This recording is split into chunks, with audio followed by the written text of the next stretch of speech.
Okay, I'm altering our usual format just a little bit. You know how I'll put, most of the time now, I put a clip at the very beginning of the episode that precedes the theme music with no context. It's like it exists outside of the show itself, you know. Today, so last week I said that I had ordered the audio from the Marbles trial, right? Yeah. They called me and left a voicemail while I was at work on Friday, so I wasn't able to go pick up the audio before the office closed. However, Maggie did get a copy of the audio, and she gave me this clip, which I'm going to use to open the show. Have you listened to Rock Hard Caucus in the past week or so? I have. Is that something you regularly listen to? I do. Is that in an investigative capacity or in a personal capacity? Both. So that's Detective Ian Mallory being asked some questions by attorney Gina Messimer. And with that, that'll open the show, and the theme music will begin now.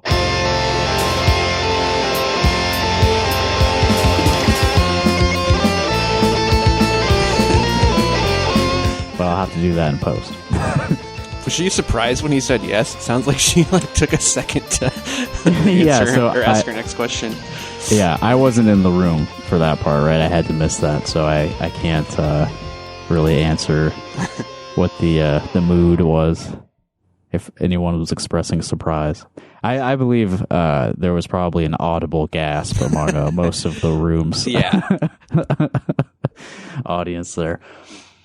All right, this is episode 136 of Rock Hard Caucus, your very favorite podcast about the culture, politics, and news of the state of Iowa. And this episode is dedicated to Neil High. Neil is a cat, and I quote here, "He's very much alive, but deserves more recognition." So this is for you, Neil. I'm recognizing you. Yeah, I like Neil. I've met Neil a couple times. He's a good boy. Yeah, he's never been super friendly to me, but he's a nice. He's standoffish. He's a big, strong guy. Yeah, he's definitely a big, strong guy. Doesn't need no woman.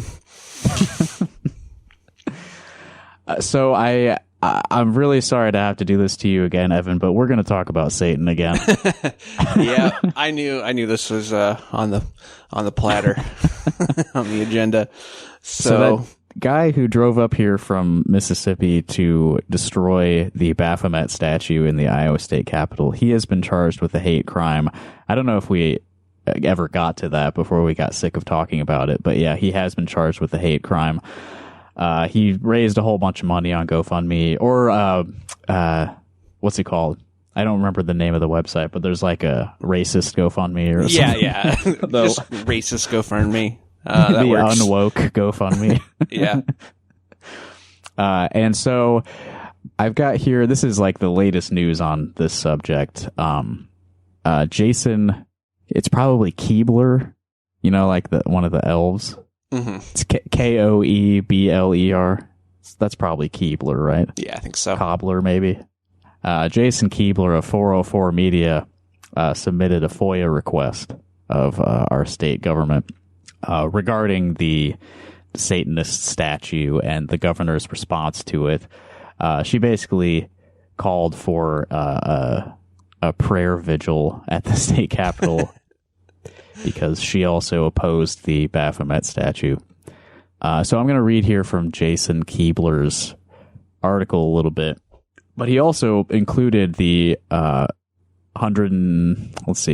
211 actually page PDF that he received in response to his request. So that's going to take us down a bit of a different rabbit hole. So we won't necessarily have to talk about Satan that much. I know that Satan is a controversial figure. Listen, I have no problem with Satan. I don't have any beef with Satan.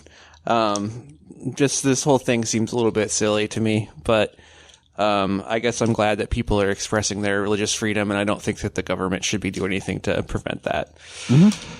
Yeah, and this could have, I mean, it's entirely the fault of conservative Christians that this is blown so much out of proportion. Yeah, for sure. You know, and that's the point of the whole thing is like, they put up a little statue that doesn't really mean anything, because if you're going to allow religious displays in a government building, you have to be open to everyone, and you don't have to freak out about it.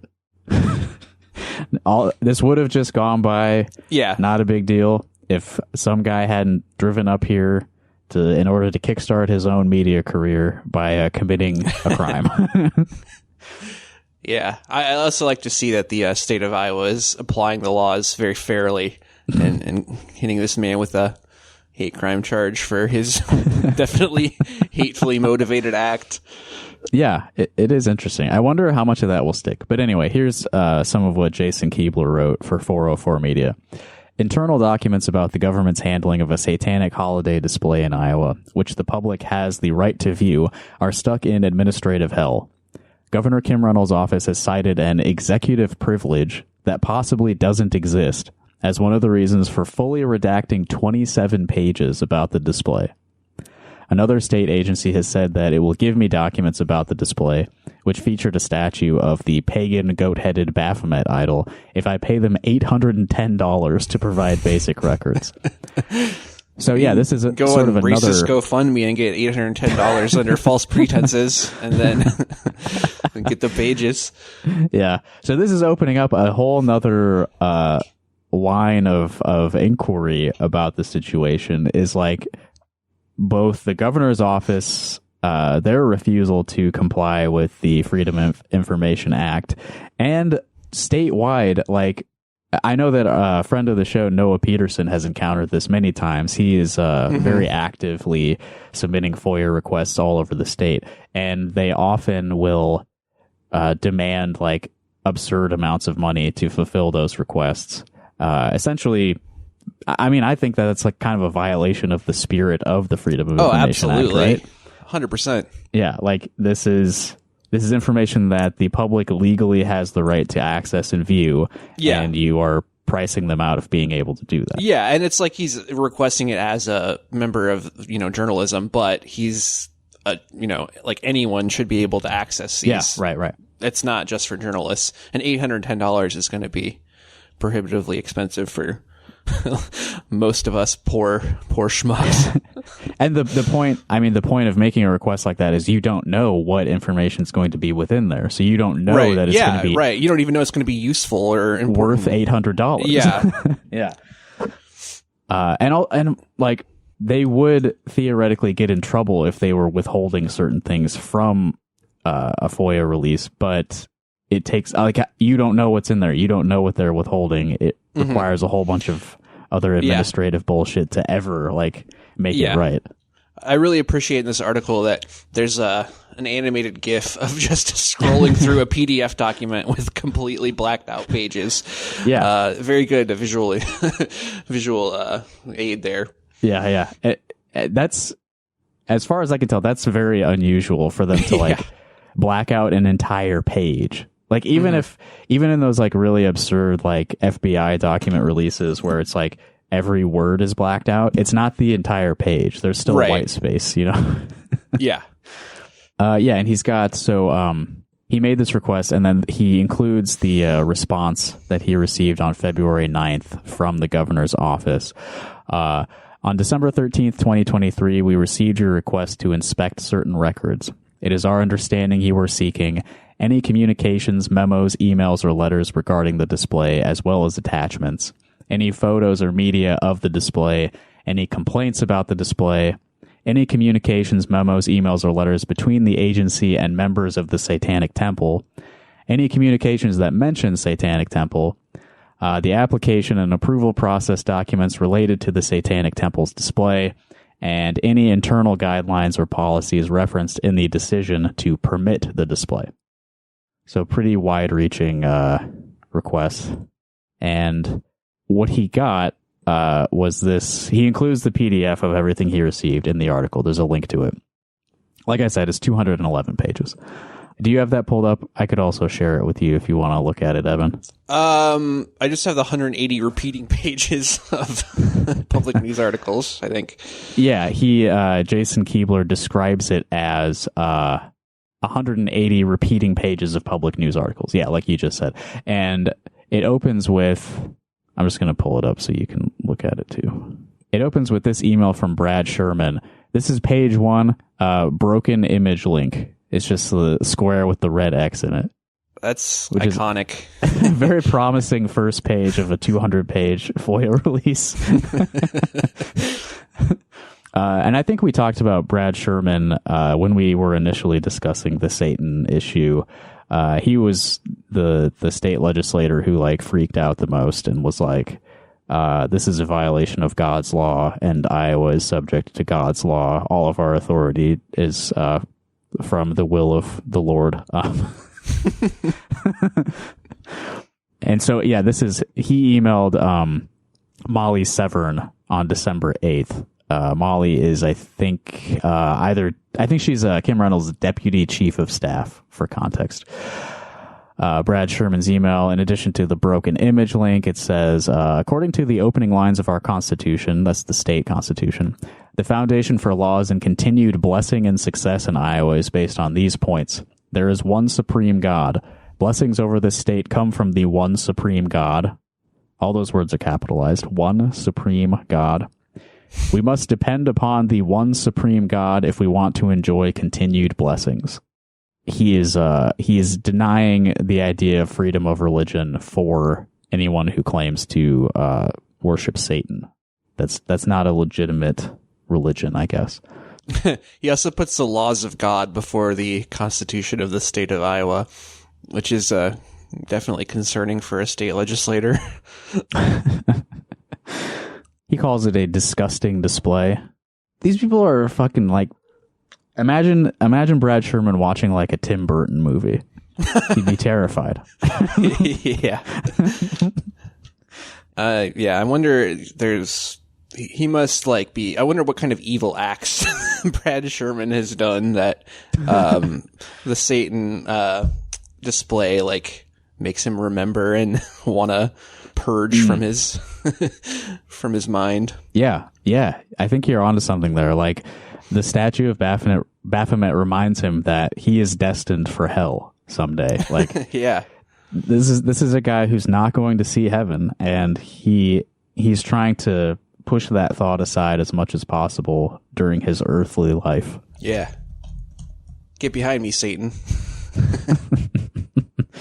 Therefore, based on the laws of God and the Constitution of the state of Iowa, and for the purpose of securing the blessings of God upon our state, I'm calling for our governor to have this blasphemous display removed immediately, based on the grounds that it is unconstitutional and offends God upon whom the state of Iowa depends for blessings. Look, I don't want to be like a piece of shit about people's religious beliefs and practices, but this is a guy who's like making laws for our state, and he's like, I mean, we must not offend God or our crops will suffer. Like, that's the shit that he's emailing to the governor. Yeah.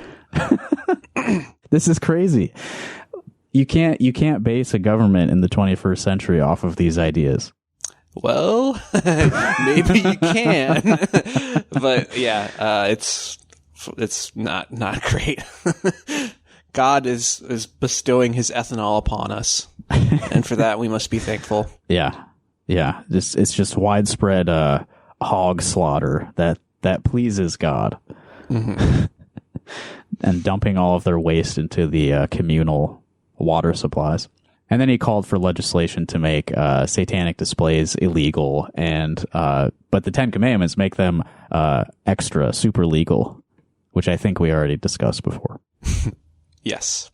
And then it's followed by, so this is basically what Jason Keebler was saying, repetitive public news articles. It's a series of emails from Colin Crompton, who is Kim Reynolds' communications guy, also well known by Twitter people as a guy who once tweeted the N-word and deleted it. I think when he was like in high school or something, but not that makes it okay, but...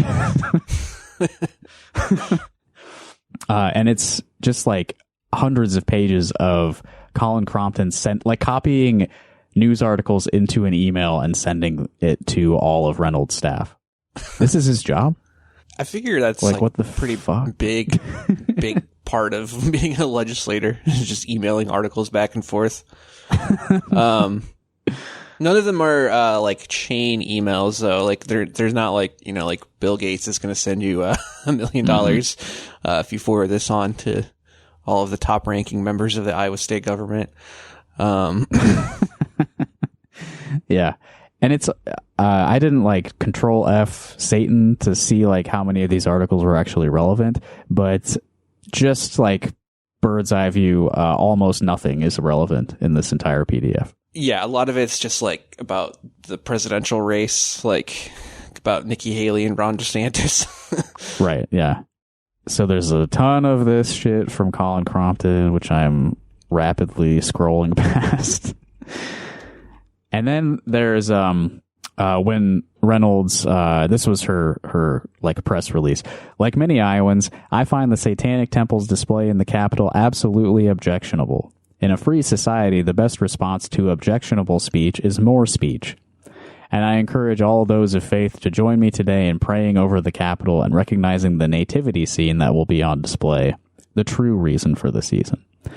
So she was smart enough not to follow Brad Sherman's demands and remove the display, which would obviously put them in a bad legal situation, but still is from the governor's seat openly endorsing one religion over all others, which I have a problem with, but is obviously a pretty common practice for most government figures. True. And this is just several copies of her sending that press release to various I don't actually know who these people are, like Ryan Capps, Dax Oberruder, Morgan Fritz, I don't know, Jacob Nicholson. I think these are people who have some like administrative role in the government somewhere. There's like 50 copies of that. Then we get to the good shit. There's an email from Laura Bellin to Colin Crompton. I'll just read what she said because it's a good point. Colin, is Christianity the official religion of Iowa? And if not, why is Governor Reynolds calling on all Iowans to recognize the nativity scene that is grounded in her Christian beliefs? Would Governor Reynolds think it's appropriate for Governor Josh Shapiro to call on all Pennsylvanians to join in Jewish worship and recognize Jewish symbols in their state capital as the true reason for the season? I'm Might as well. I'm going to go out on a limb here and say the answer that Kim Reynolds would supply is no. I respect Laura, but she's very intent on like exposing Republican hypocrisy when it's kind of beside the point. Yeah. There was no response included in the document here, so I don't think Colin bothered to dignify Laura with a response. He was actually like, okay, I succumb to your logic and you're 100% correct and we're in the wrong and we're going to change it. And we're converting to Judaism. It's got its roots go further back than Christianity, which makes it more correct, obviously. True. Right? Yeah. Laura Bellin actually comes up in that 404 Media article more than once because she has also dealt with this state's backwards FOIA practices and has had to take legal action to make them comply with that. But where this gets really interesting, they included an email from somebody named Susan to Colin Crompton. And let me just, it's a little long, but I'm going to read the whole thing and then we can discuss sort of where's this coming from? What's going on with Susan here? She sent this on December 12th. So at the height of the Iowan satanic panic. Susan said, "This is a Christian holiday, the birth of Christ. So much of the state's behavior is explained by allowing this in the Capitol. I am at a loss of words, and this has nothing to do with freedom of speech. I am a Christian. All caps here. America was founded on Christian morals and laws. It's interesting to see Christians are persecuted and our rights are being taken away, slowly, one piece at a time. Prayer removed from schools. When demonology and Satanism is allowed in the Capitol to represent the people, we are doomed. When Governor Reynolds Look, I don't want to. I don't want to pick on the typo too much, but Hovernor Reynolds is really good. It's pretty like funny. she's just like she's got a magic carpet and she's hovering around the premises of the Capitol. Hovernor Reynolds carried by drones all around the office. When Hovernor Reynolds appoints Beth Skinner as director of prisons, who is married to a female director of programs, something is very wrong. Uh-oh. Whoa. Kim Reynolds is appointing lesbians to the director of prisons? Is that what she's calling out here, or is there some sort of like conflict of interest that she has a problem with? Maybe both. I don't know. But the email starts to take a turn once she introduces that point. Beth Skinner as director of prisons, who is married to a female director of programs. Plus, it's illegal if you look at Iowa laws. Follow the money. There are no programs at Newton Correctional Facility. Newton mentioned, right? One of the most evil cities in the state. Yeah. In my experience. Pell Grants are awarded, and the only classes available are LGBTQ classes. I have my master's in nursing education. That is offensive to Christians, Muslim, Jews, and natives. Freedom of speech? 3 question marks. Yes. What about Eric Strange, who was thrown in the hole for 15 days because he spoke to a radio podcast person? Obviously, this caught my interest. Radio podcast person? Somebody is being punished for speaking to a podcast person? Yeah, that's right up our alley. That's happened in my life. Yeah, that's right. I don't want that to happen to anybody. Shame on you. Newton Correctional Facility is your responsibility, or your photo and name should be removed from all paperwork and walls. I have watched these prisons do white torture on inmates for horrendous amounts of time. I didn't look this up. I forgot. Is white torture like a... White torture? Is that like some kind of torture, or is it like white slavery? Is it like that? Oh my God. Yeah, that's a good question. Is torture more wrong if you do it to white people? White torture is actually against the Geneva Convention, along with white phosphorus. Oh, hold on. There is a Wikipedia page for white torture. Okay, this is a real term. Okay. Often referred to as white room torture, is a type of psychological torture technique aimed at complete sensory deprivation and isolation. So kind of like a solitary like a confinement padded and stuff. Cell. Yeah. Okay. Sorry, Susan. I didn't mean to laugh at your reference to white torture. I mean, yeah, there could have been a lot of interpretations of that based on this person's email. So right, she's displaying some other tendencies to bigotry. So extreme sentencing. Yet the prisoners with multiple prees released, knowing they will return. That's PREAS. Did she mean priors? Multiple priors, maybe? Or yeah, probably. I don't know. I'm not sure what that part is. This is pretty ugly here. The worst of the worst LGBTQ released. What is wrong with you people? So she's suggesting that like gay prisoners should never be let out, locked up for life. The worst of the worst LGBTQ. Like being gay or trans is itself a crime. Is what this sounds like. Yeah. That is a psychiatric disorder in itself, well known by credible psychiatrists. I think that's probably been debunked at this point.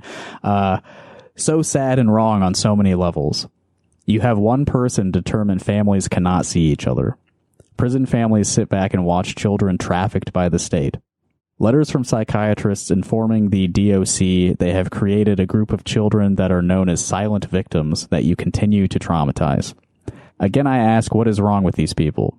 It is not the system works slowly. The system is broken, corrupt, and full of nepotism and retaliation at Newton Correctional Facility and the other prisons. Have a Merry Christmas! There's a lot in that email from Susan. Parts of it I think are pretty nasty. Like she clearly hates gay people and thinks that Like, this all started with just like a goat statue at the Capitol, and she went into all this other shit. Yeah. Well, and the thing is like, she's probably right about the terrible things happening in prisons. Like, I mean, it's not really, I mean, that's a horrible, the prison system is horrible. Yeah. I have not had a lot of time to research this, but I posted a screenshot of this email on Twitter, and I was like, anyone know who Eric Strange is? Because, like, that was the part that piqued my interest the most. She mentions a guy by name. And fortunately, a friend of the show, Noah Peterson, our Newton correspondent, he knew all about this. And also Newton Daily News journalist Chris Braunschweig very helpfully provided a link to a letter to the editor that this guy sent to his paper. Susan spelled her name wrong. It is... Susan spelled his name wrong. I mean, Eric Strange. It's with an E. It's not Strange. So it could be Strengy or something too. I haven't found any pronunciation on that. So Eric, from what I've been able to find, is a guy who had some kind of sex offense when he was pretty young. He says he was 19 years old in this letter to the editor, and he's been in prison ever since. I'm going to read a little bit from his letter here. My offense took place when I was a 19-year-old sophomore in college and involved no sex, no rape, and no minors. He doesn't get more specific than that, but just seems to be making the point that this is maybe a bit overblown. I don't know. I've been incarcerated for more than 16 years now, and after successfully completing treatment at Newton Correctional Facility, I fully expected and was led to believe I would finally be released. Instead, my family and I were all shocked and blindsided with the prospect of being reviewed for civil commitment. Is this a process that you are aware of at all, Evan? I am. There is a Louis Theroux documentary I watched a long time ago about this happening in California in particular. I know it happened. I think he said 20 states, but yeah. Basically, if you're like convicted of a sex offense, you serve your entire term. Then they're like, at the end, they're like, well, actually, you're going to go to a civil commitment. And they have even separate facilities in California where people go. And it's it's prison, but it's like less restrictive, I guess. And that it's like a campus sort of thing. But yeah, obviously it's like kind of a huge, I would consider it a huge civil rights issue. But the thing is, not many people are willing to advocate for sex offenders, which is, it's complicated, of course, but yeah. I don't know. I feel like if you get your sentence and you serve it, that's it, Yeah. I mean, isn't that the whole point? Like, people go into this thinking that, like, you're sentenced to serve a certain amount of time. Most people don't even serve the full sentence, right? But then at the end of it, there's and then there's some committee that says actually we can keep you confined indefinitely. Yeah, indefinitely. Yeah. Which I don't know. I know I've seen like recidivism rates for sex offenses are higher, but the same logic doesn't apply. I mean, it does. I'm sure people would advocate for doing the same thing for like murderers or whoever else, but don't really think that's how it should work. No, yeah. And obviously prison is a huge problem in our country in particular. Like we love locking as many people as possible up for as long as possible and forcing them to work. Yeah. Bad. Very bad. You mentioned this a second ago, but Eric also mentions it in his letter. Iowa is one of only 20 states that has civil commitment and uses this as a way to incarcerate someone indefinitely. In the history of civil commitment in Iowa, only 27 individuals have ever been released. A committee of unelected members appointed by the Department of Corrections, known as the MDT, which was multidiscipline... Fuck, I had this in my brain earlier. Like I said, I didn't have a lot of time to research this. The MDT is it's a committee of people who decide if sex offenders should be released at the end of the sentence that they served. The MDT simply has to feel, in quotes, a person might commit a crime in the future to justify a review for civil commitment. It is not democratic to incarcerate people on the hunch they might commit a crime in the future when a crime has not actually been committed. This is what the MDT is doing to people at Newton Correctional Facility in Newton. The Attorney General's office then delays this review process until a person is within 90 days of completing their entire prison sentence, extending an individual's incarceration by many years, 7 additional years in my own case. So that's just extension by like reviewing the suggestion that a person should be considered for this commitment, right? That's not even like deciding, yes, we will continue to confine them. That's just like delaying the review process. Yeah. Yeah. The MDT deciding to send cases for further review imposes a silent mandatory minimum and denies the person any re-entry opportunity through parole or work release. This needs to stop. Every incarcerated individual who this is being done to deserves to be reviewed by a fair legal process. And then he talks about how the label of sex offender is maybe a little too broad, and some sex offenses are not as serious as others. But anyone who has any sex offense at all is basically labeled as a sexually violent predator and subject to these continuations of their prison sentences. So that was a surprising sort of diversion in the middle of this FOIA request that this had completely like passed me by. I was not aware of this at all. Yeah, it's pretty wild. Yeah, I don't think it gets discussed really like at all.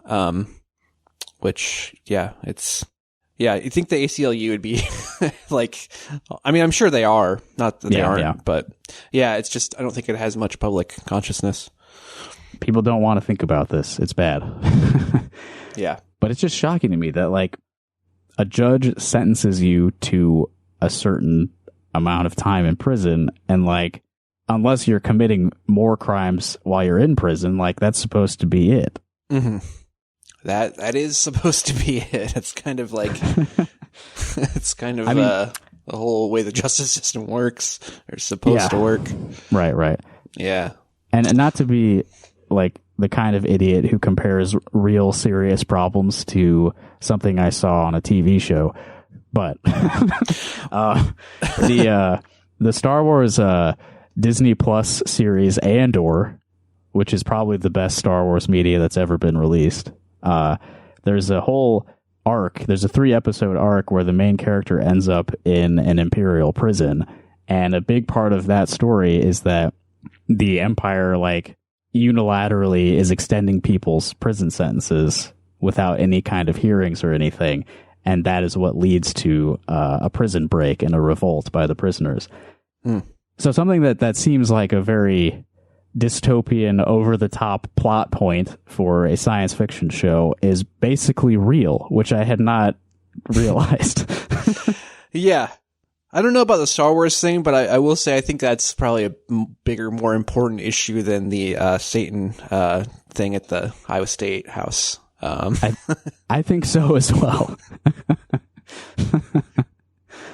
So that's basically all of interest in this FOIA release, right?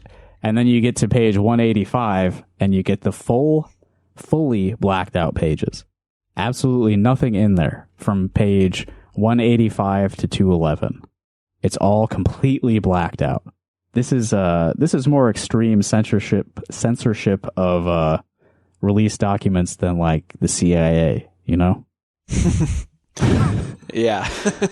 So based on what we are able to see in this document, you know, only a couple of emails from like regular people to the governor's office about this.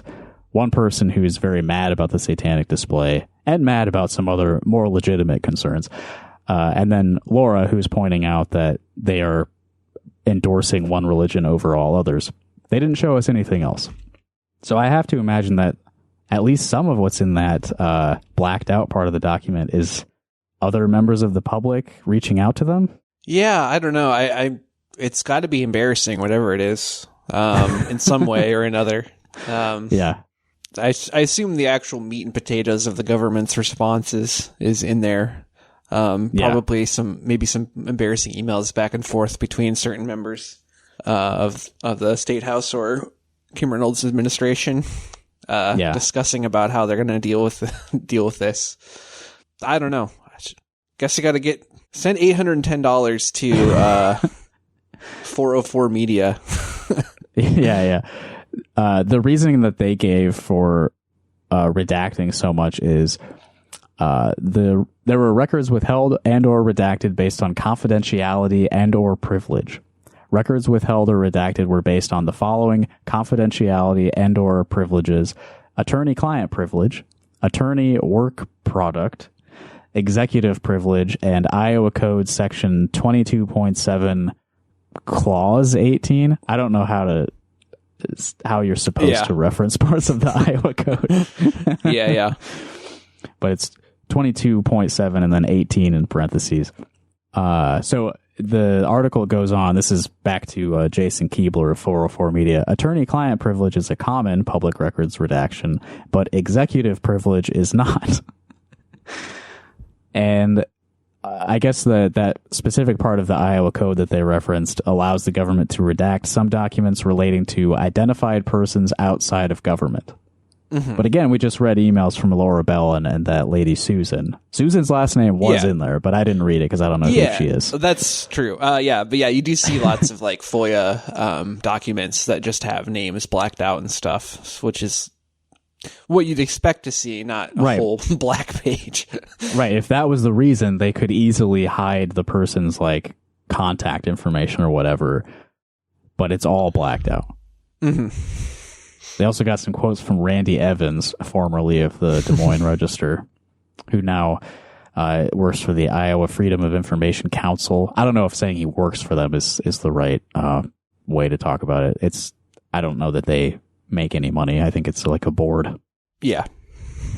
Well, I think also in this article they talk about how they sent a similar request for like way more documents for something for like Washington State, and how they got it back like for free within like a week or two of them sending it.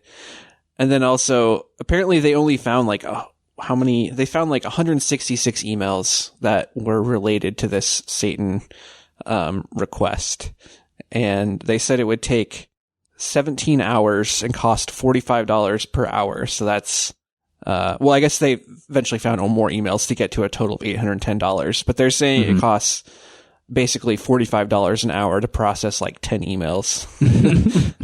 Yeah, which is basically which is saving it and like saving it to a PDF document or whatever. Right. I assume they have to at least like look over it and make sure there's nothing they need to redact legally in there. Yeah, true. But that can't take that long. Yeah. Unless they read every single word of all of those Colin Crompton like copy pasted articles emails. Yeah. When you get emails that are 20 pages long of just some kid sending you a bunch of articles, that does take time. Yeah. It sounds like a good job, honestly. This is that other one that's supposed to cost $810. This was a request with the Iowa Department of Administrative Services. So this is the administration of the Capitol building itself, so separate from the governor's office. This is the one where they found 166 emails. Oh, wait, you were just saying this part, but there's a follow-up to that. So the initial request was 166 emails, including the word Satan or Satanic Temple in the date range of October 1st to December 27th. So that's the point where it would take 17 hours, 45 per hour. That totals 765. All right. So that's what Evan was just talking about. In order to make that a little more reasonable, he followed up and restricted the date range to November 15th to December 28th. So that's like a month and a half less emails, right? Mm-hmm. And that initially they said 166 emails. When he made the date range smaller, they said they found 197 emails. And so that would take longer to process and increase the price to $810. So someone's fucking something up, or they're being dishonest. Yeah. Yeah, that's that's a tough call. It's usually a tough call between incompetence and malice. Yeah, especially when we're talking about the government of Iowa. Yeah. I think it's more likely that they just didn't give a shit and they just didn't do a good job the first time. Yeah, this is not something they take seriously. Yeah. Anyone who's made a FOIA request can tell you nobody really wants to comply with that law. And here's a bit of data about the other request you mentioned in Washington. A school district in Washington, they received a 3,803 page document of emails relating to some other story that they've been reporting on. So almost 4,000 pages and an additional 53 pages explaining any redactions within that document. And that was free. They were given that for free. Yeah, that's nice. I mean, what's that guy, Jay Inslee? Right. That's all on him. Is he still the governor there? I have no idea. I have no idea what. It seems like it was long enough ago now. Yeah. He might be out. But it seems like that shouldn't be possible, you know? Like, for two different FOIA requests to be that far apart in terms of, like, how much you're receiving and how much you're being asked to pay for it. The law is not being applied correctly when you can have such vastly different outcomes. So are you arguing against states' rights then? I think I am a little bit. I'm anti-federalist. It does make it is very weird because it's a federal act, you know. Right. And then obviously, I mean, it's absurd to ask $810 for that. It's 100% to restrict people from finding out this stuff. Mm-hmm. Just want to know where that money actually goes, you know. That's another big question. Yeah, because the way that they justify asking for that money is like, in order for us to process your request, we have to have a person dedicated to fulfilling your request for a certain number of hours, and we charge this amount per hour to process that request. But that's a person who already works for them and is already being paid by them, right? Yeah. Rob Sand, I have a scoop for you on some fraud and abuse and wasteful government practices I think that you'd be interested in. I think Rob Sand can audit the shit out of this and figure out what's going on. Yeah. I can't imagine he wouldn't be interested in this because he's also facing issues receiving government documents from different offices right now. Actually, didn't he, wasn't that a thing that Republicans were mad at him about because there was like some emails between him and Laura Bellin that that his office didn't disclose as part of a FOIA request? Yeah, I don't think I saw that. It was like a couple years ago. I don't remember that. Yeah, there's some Iowa Field Report stuff about it. Interesting. That's something that it was a lawsuit. It was an open records lawsuit. I guess it wasn't a FOIA thing.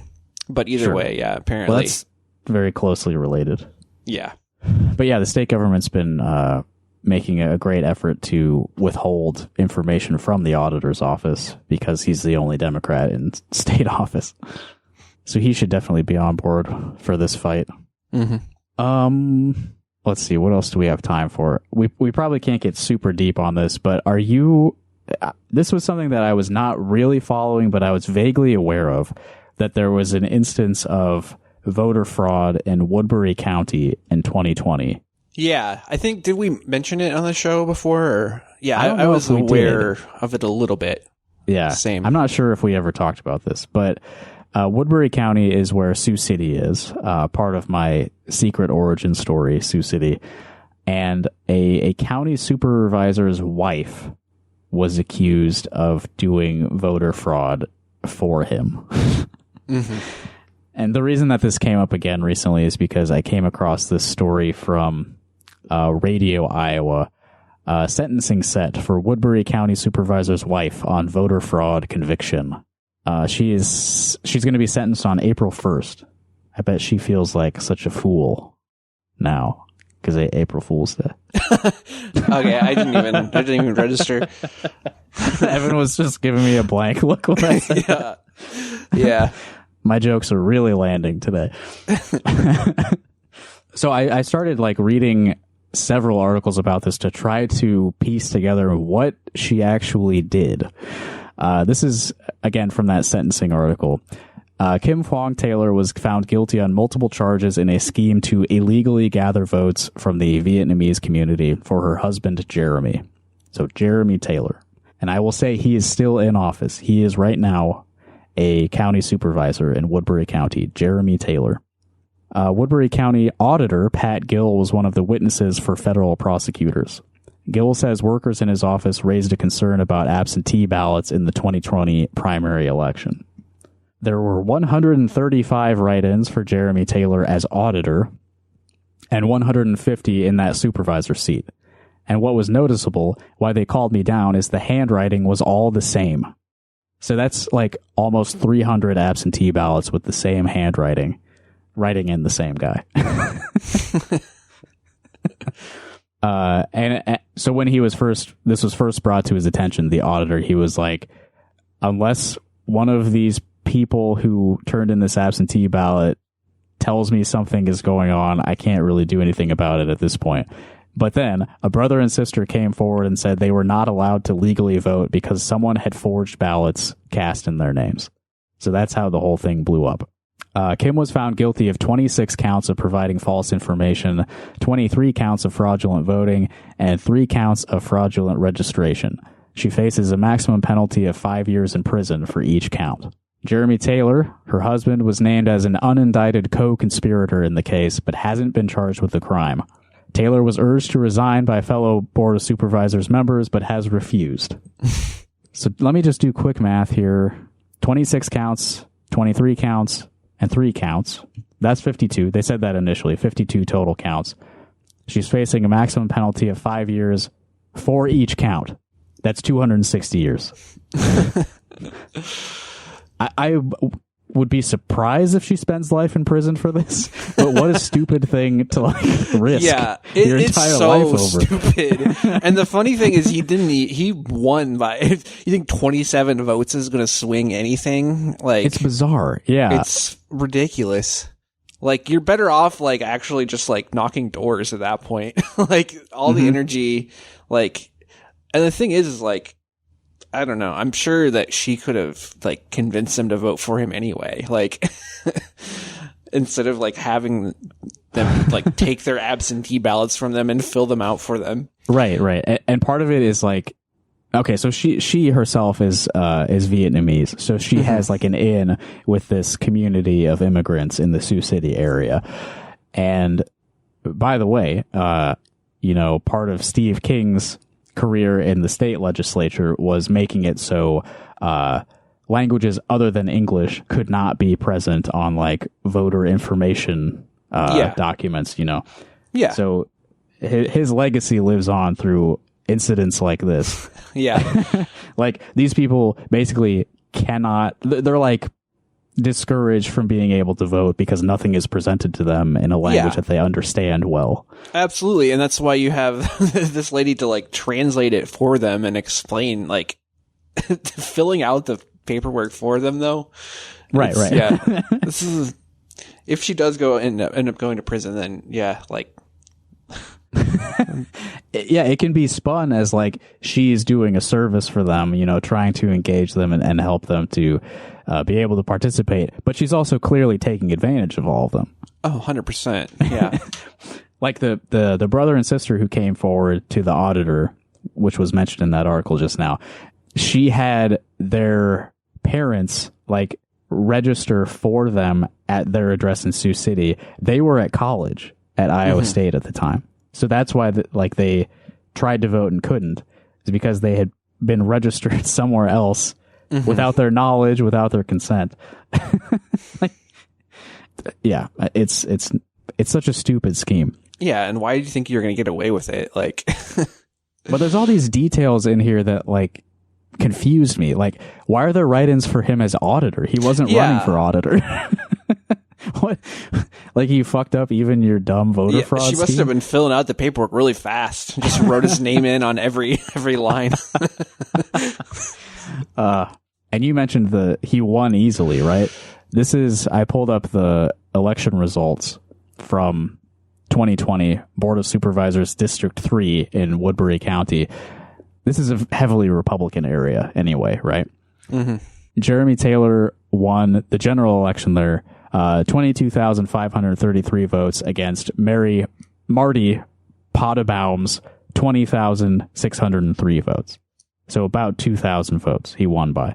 And it also says there's only 128 write-ins, which is less than what that article said there were. I'm having a lot of trouble. Yeah, it doesn't make sense. Why would they write him in if he's already on the ballot? If he's on the ballot, what's going on? I can't figure out what happened here.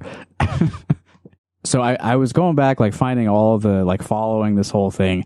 Her trial, she was initially charged in January of 2023. The trial ended in November of 2023. So I'm going to try to give us a little bit more facts here. She was found guilty on everything, by the way. No one testified to seeing Kim Taylor personally sign any of the documents, but her presence in each voter's home when the forms were filled out was the common thread through the case. So they were calling all these witnesses, and they're like, yeah, she was there. She talked us through this whole thing. And the signatures matched. You're not even going to, enlist other people to help you forge the signatures? Come on. You could have. And also, you're going to bring in their kids who, probably are much better, more acclimated to speaking English and, understand what's going on. You're going to vote on their behalf, too? They're not as easy to swindle, yeah. This is kind of a side thing, but this is from Kim Taylor's defense attorney. Now is a time for empathy for a family that is suffering. This is how we solve controversies in America, with a jury, not with violence. We respect the jury's verdict and appreciate the jury's service. We'll move on to sentencing and try to get the best outcome at sentencing and assess any appellate decisions after sentencing. Wait. There was going to be violence as a result what's of going this? on? What are you... It feels like you're misdirecting a little bit. Was there an angry mob outside ready to kill her over this? Is she referring to January 6th? Look, at least she did voter fraud and not an insurrection. Yeah. Right? You got to let us have something. Oh, yeah. And I'm by the way, I'm reading from a Sioux City Journal article by Nick Heitrick right now, which was at the time of the verdict. Okay, yeah. Here's where they get into the details that the witnesses were talking about. At trial, 5 voters who had immigrated from Vietnam and speak very little English testified through a translator that Taylor had frequently visited their homes to help them fill out voter registration forms, absentee request forms, and absentee ballots for them, and told them they could complete and sign forms for their children without their consent. One man said he'd hand over all the blank forms to Taylor, who would leave with them. 8 young adults, the sons and daughters and a granddaughter of those 5 witnesses, who all were born in Sioux City and speak English, each testified they had never given consent for their parents to fill out election forms for them, and all were unaware they had done so. Many of them said they had never voted. In one case, 2 of the men hadn't lived in Sioux City for several years, yet voter registration forms, absentee requests, and ballots bearing their mother's Sioux City address were filled in their names. The fucked up thing, too, is the parents probably didn't even know anything was weird about it. They're like, oh, this is probably just how it happens. Right. She's taking advantage of people who, they probably didn't vote that much either. Yeah. They've been intentionally excluded from the process as much as possible. They probably aren't very knowledgeable about how this all works. This is shady insurance agent behavior. And then I looked at an article from December by Caitlin Yamada, also of the Sioux City Journal. So there's obviously a lot of public pressure, both from his colleagues and from the Woodbury County Deputy Sheriffs and Correctional Officers Union, the Western Iowa Labor Federation. Everyone's telling him to resign because, obviously... Yeah, when your wife is doing widespread voter fraud on your behalf, that's a pretty straightforward thing to do. Right, yeah. Oh, I forgot to mention he also ran in the primary that Randy Feenstra won in 2020. So he was trying to get into Congress before this. I still, after reading all this, have not figured out why there were write-in votes. How is he... If he was not on the ballot, how did he win? And if this voter fraud was so insignificant to the totals, why was it happening? Did it actually help him? If he was relying on a write-in campaign, how did he win so easily? I still, there's so many holes in my understanding of this story. But anyway, there's understandably been a lot of pressure on him to resign, and he has not. But he did step down as the vice chair of the Woodbury County Supervisors. So he does you know. He's not going to actually step down, but he's going to step down from the chair, vice chair. This is a quote from him. "I work hard to do the absolute best job I can. The voters hold us accountable every 4 years."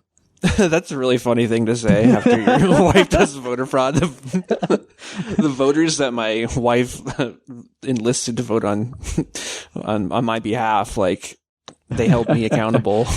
Yeah, the people put me here, and it's going to be the people who decide if I get to stay here. And my wife is going to be a big part of that. He said he appreciates that the process is in the hands of the people and is not decided by the county auditor or a majority of the county board. He also said he appreciates the people who have stood by his family. This is a man who respects democracy. You know, it's not my fellow elected officials who decide if I get to stay in this office or not.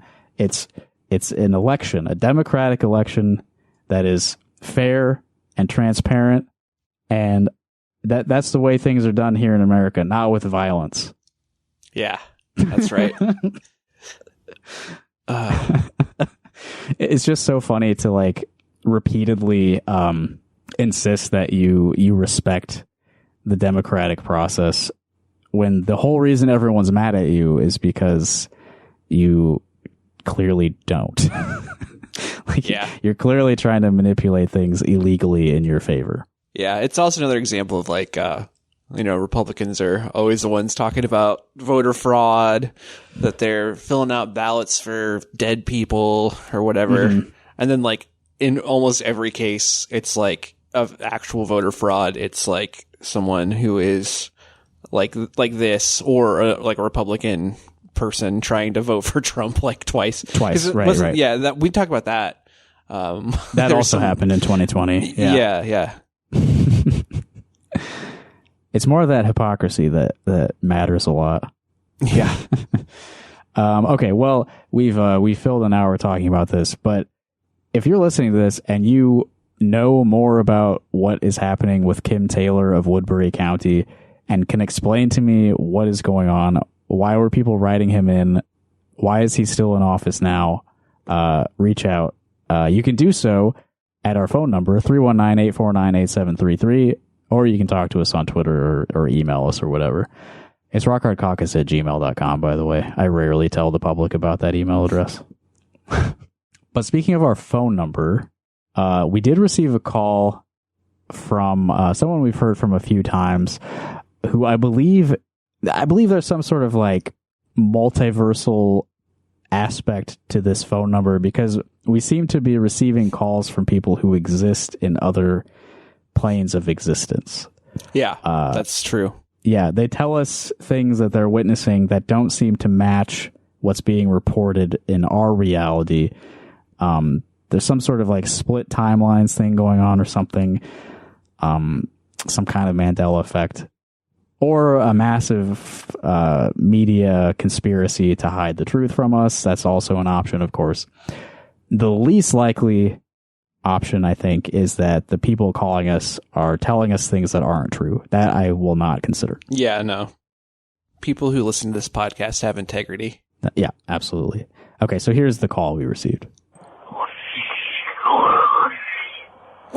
Come in, Rock Hard Caucus. All right. I'm finally able to get a message out. According to the scratches on the wall of my cell, it's been 2 weeks. I can't believe it. It feels like it's been 10 years since we've been locked inside that apartment complex. Again, I thought he was going to leave, but he didn't leave. He just holed up. Every day we start with the Pledge of Allegiance, and then we read the commandments. He's blocked out all the windows. We can't see outside. I don't know what day it is. I'm just going by my poop schedule. And according to that, it's been 2 weeks. Oh, man. Oh, no, they're coming. I have to read the commandments. Number 1, God is real. Number 2, there are 2 genders. Number 3, human flourishing requires fossil fuels. Number 4, no, they're taking me. Wow. That cut off abruptly. There's a serious situation going on there, but as an aside, if you're going to tell us you're keeping track of time by your poop schedule, you're going to have to tell us a little bit more. Yeah, for sure. How often do you poop? Yeah, how often do you poop? Every 1 to 2 days is usually how it is for me. I stay real regular. Yeah? Yeah, at least once a day. Yeah, that's good. It's supposed to be that way from what I understand. Mm-hmm. I've become more regular as I've gotten older. That's good. Yeah. Has your diet improved? It probably has. Yeah. It's not something that I pay that much attention to be honest. Anyway, we feel really bad about this guy who's being trapped by Vivek Ramaswamy. Yes. Possibly in another dimension. I am glad that the Vivek's apartment guy called back, both to give us an update on the situation, but also to give me an opportunity to say that I have not seen any reporting in the mainstream media about the Des Moines Ramaswamy Autonomous Zone.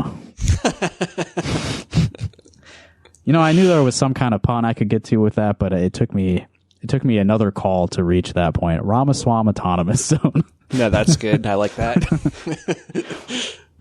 Again, you can call us at 319-849-8733. We'd love to hear from you. Tell us about your shit. Why not? Yeah.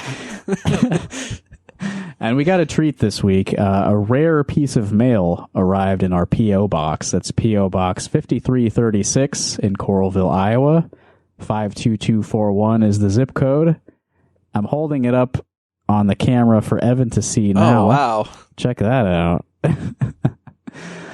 We received a copy of Tyler Granger's Iowa Trouble with a big gold sticker on the front that says autographed copy. It's a high-ticket item. A lot of people... Oh, wow. Nice. I'm showing him the autograph itself right now. Dated November 25th of 2023. Significantly later than the book's publishing date. He's signing these several months after he released the book. Maybe a full year. I don't remember when exactly this came out. But we received a letter along with the book, so let me just read from that real quick. This came from our friend Aaron. He's a good friend of the show. He has never called in. He's never called us. No. It's addressed to all of us. Hello, Justin. Hello, Evan. Hello, Natalie. Hello, Stella. Hello, Chuck. Sorry, it's just me and Evan for now, and that's how it's been pretty much for a while. That's how it's been. But I'll let everyone know that you wrote to us. Respect and honor to you all, the noble sorcerer posters of this fantastic state of ours.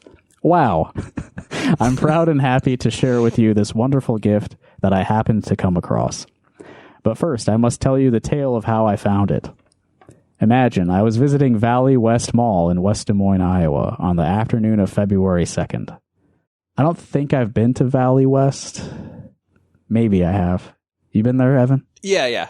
Not often. I've only been there a couple times, but yeah. It sounds like there's not much reason to be there. Yeah, that's accurate. Yeah. Aaron says... The only poppin' mall is Jordan Creek, which sucks. Right. I've definitely been there, yeah. Yeah. Aaron says, regarding Valley West Mall, that place for the uninitiated is very empty. However, I happened to come across a small store near the children's play place. It is a small bookstore specializing in local publications. May honor guide their sales and advertising. He did not tell us the name of the store, however. While perusing the location, my eyes were drawn to no less than 3 full copies of this very tome that I have included in this package. I would ask that the person reading this to glance at the cover and make note of the golden sticker upon it. An autograph, a personal signature belonging to the disreputable scourge who labels himself as the author. Fascinating. It's like the golden ticket, that little golden sticker. Yeah.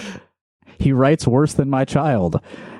Once I noticed the book, I purchased it forthwith and honorably supported a local business, which is why I should be praised for my actions. Also, I was at the mall with my father, so I had to explain to him who it says Taylor Granger, but it's fine. He doesn't deserve to be spelled correctly. Who he was and why he was such a vile little rat. All in all, a great event. Please enjoy this souvenir of one of your greatest podcasting moments. and may there be decades more of honorable and enjoyable podcasting events. Your podcast has been very enjoyable and informative, and we all enjoy it. May you all be guided by the deep and intrinsic honor that permeates your very souls and essences. With deep respect and honor, Aaron. He loves honor and respect. Yeah, that's right. I'm with that. Thank you. That's really nice. Yeah, I appreciate that, Aaron. How many copies of that book do you have now? I've got 2 physical copies and 1 digital copy. Yeah, there you go. Without really getting into any details, we should probably say that we do discourage giving Tyler money. Yeah, honestly, we should probably be leaving him alone. I think he's in a bad spot. Prayers out for Tyler. Yeah, and anyone who willingly or unwillingly is associated with Tyler, all of our sympathy to all of you. So if you find a weird book at a store, you can mail it to us, P.O. Box 5336 in Coralville, Iowa, 52241. Particularly any books by a man with the initials J.D. I would appreciate. I am still missing a couple of those. Yeah. Hell yeah. Also, if you want to do a FOIA request for Rock Hard Caucus and then email us the results of that would be fun too. Yeah, try to that get might a free be a much one, but cheaper. Yeah, that must be a much cheaper request than the other one. But yeah, I should probably do that myself at some point. But if you happen to do it and you get charged for it, I will reimburse you. Well, I think that does it for episode 136. I do have a couple things I want to plug. If you are in Iowa City and you like experimental music, I'll be playing a solo set at Cloud House on March 3rd. Cloud House is the smaller house next to Close House, which is very big. It's like the mansion's garage. Nice. And speaking of Close House, I'll be playing with the Christine Burke Ensemble at Close House on March 20th. So March is the month of me playing in that area. There's a third show that hasn't been announced yet where I will also be playing. Again, a friend of the show, Tara McGovern's trial in Johnson County is March 12th. I'll say that the coordinator of expanded media coverage for this trial has been slow to respond to my emails since I told him who I represent. But I will be attending regardless of whether my official media status is recognized or not. And a reminder to anyone listening to this that jurors cannot be punished for passing an incorrect verdict, and in many jurisdictions, a defendant who is acquitted cannot be tried a second time for the same offense. You have the right to say not guilty regardless of the evidence presented by the state. That's right. And you didn't hear me say that. Yeah, I was wondering about that. Do we need to consult a lawyer for like this information is available to anyone. They could have heard this anywhere, but they're definitely not familiar with us. But if you like our show and you want to give us money, you could go to patreon.com/rockhardcaucus. We've got a very special thing coming out very soon. Evan and I just recorded the very first episode of our Slipknot review series with Oliver Weiline, friend of the show. I'm planning on releasing that Wednesday. It will feature new series art by the podcast's official artist, Allie High. And that's why this episode was dedicated to her cat, Neil. Oh, that nice. was what she suggested for compensation. Okay. Okay, that makes sense now. Nice. Yeah.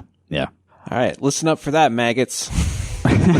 Yeah, I'll put that on the Patreon Wednesday. We're going to close out with some music from the band Boot Camp, Iowa City's favorite hardcore band. Maybe mine. I don't know if it's everyone's. But this is their song, Nothing Changes. I'm playing Boot Camp because I will be running monitors for them later today at one of my day jobs. By the way, last week I played the track Silly Race from Marble Madness, the arcade version, and no one called in to tell me that they recognized it. So I was very sad about that. Dang, no Marble Madness heads out there. I played that game a fair bit, but not the arcade version. Yeah. I've played the arcade version at Galloping Ghost in Chicago, but that place is so crowded and like the noise pollution is so intense that like I couldn't hear the music. Yeah. It's very good though. It's great. Like, yeah, it's a fun game for sure. Music. It's a classic. Yeah. If you have music and you'd like to feature it on this podcast, go to rockhardcock.us and click the submit music link at the top. Okay, that's everything. Thanks, Evan. That was fun. Thank you. Yep. Bye, everybody.